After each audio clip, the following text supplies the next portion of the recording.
Today I'm talking lettering in your Erin Condren vertical layout planner. This is the old edition, not the current 2016 edition, but this is the 2015 edition of the Life Planner. It's because I don't have a current vertical Erin Condren style planner, but I know the boxes are the same size, they just don't have the headers anymore.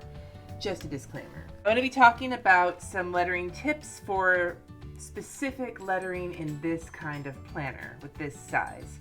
This can be applied to other kinds of planners, but I am going to show some different vertical planners in different videos as I continue on this kind of series in specific lettering tips. One of the things you'll notice when you letter in the Erin Condren planner is that you need to stick with short words when you letter in it.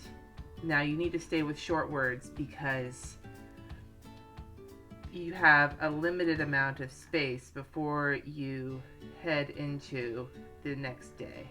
And you can be sloppy like me, but shorter words are better words for this particular style of planner. You can go bigger and use tall fonts, for example.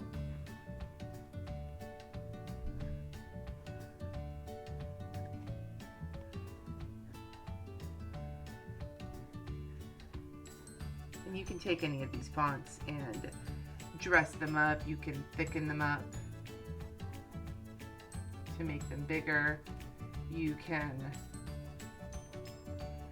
do all sorts of things with them to kind of fancy them up, but by elongating your letters and making them taller, you'll be able to fill the space up, but it'll look really, really slick. I did this in all lowercase, but you can also do the same situation with uppercase letters. And you can kind of angle them if you, talls, what the hell is talls? This is what happens when I'm trying to talk while I'm doing this at the same time. I'm going to flip this to kind of work over here. Tall. Now see how I'm kind of angling the letters to give them a little bit more kind of, they don't look quite so flat or so like computer printed. If you want that, you can just use a sticker. But you can do all sorts of things. One fun thing to do with printing is to add negative space, and you can find, I will link the Llamas Love Lettering episode that talks about this style, but the sans serif negative space style, this one, where you thicken up with negative space one of the sides of the letters, looks really nice in the Erin Condren vertical layout. And it fits a little bit better because when you do the one with the serif, which is the one with the little lines on the bottoms of each letter, like that, that's a serif. When you do the serif style font, it adds extra space. And you can do it in this kind of planner, but you won't be able to squish. You're trying to think narrow and tall for working in this style.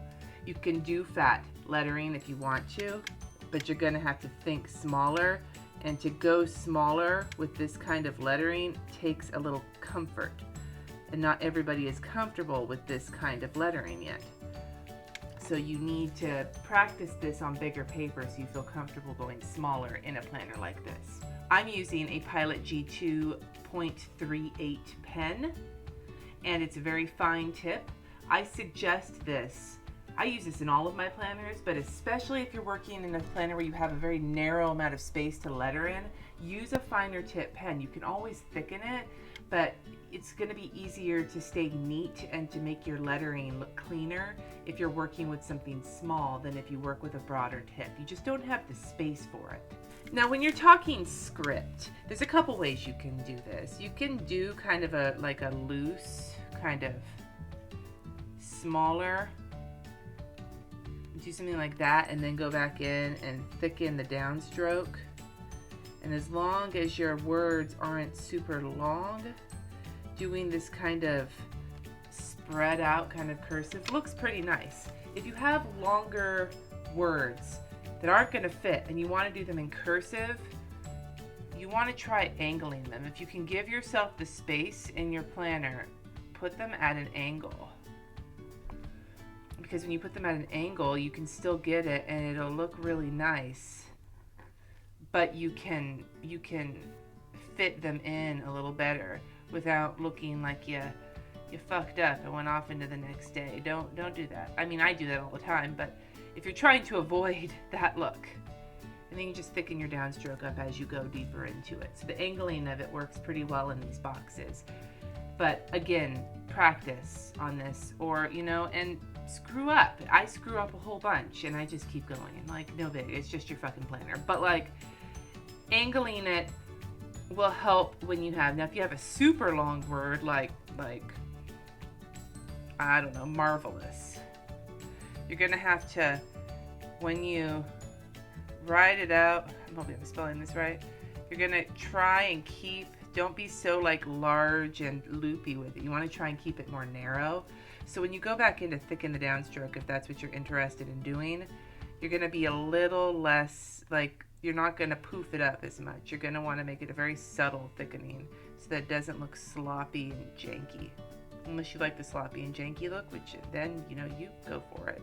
One other thing I like to do that can look really fun with this kind of planner is breaking your longer words up.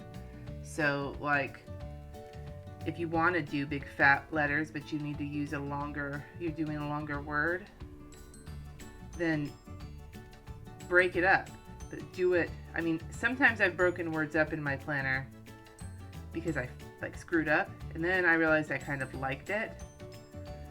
So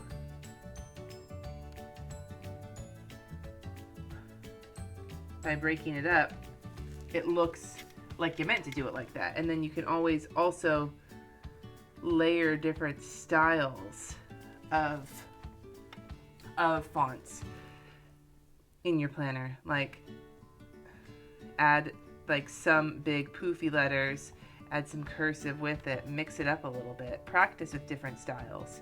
You want to create a little bit of differentiation, and this can apply to anywhere you're doing lettering. Like, don't just do the same font all the time. I mean, you can do that, but one of the fun ways to make things look interesting is to add different styles of font that kind of complement each other, like a big puffy cartoon font like this, and then a cursive one. Notice I'm being really sloppy with this because I'm just trying to show it quickly. The biggest tip I can give you for lettering in the vertical Erin Condren is to remember that your lettering should stand as like a garnishment rather than the whole thing. You don't have the space to do long words or hella fancy shit. Now you can also remember to use things like markers, like Tombow markers, to do your shading. Like here's an example. Notice that I'm using small lettering and I'm dressing it up. That's something that works really well. Here's an idea too. You can write down, cover up a bigger area if you're doing something specific that's happening that whole day. You have to get creative when you're using lettering in this style of planner. It's restrictive in the space that it has, but it can look really awesome. So just practice with it. Remember, thinner, narrower styles of writing tend to work better, shorter words, or break up your words. And all of those things will help you start to get comfortable adding some fancy lettering and shit to your vertical Erin Condren planner. Anyway, thanks for watching. I appreciate it, and I will catch you next time.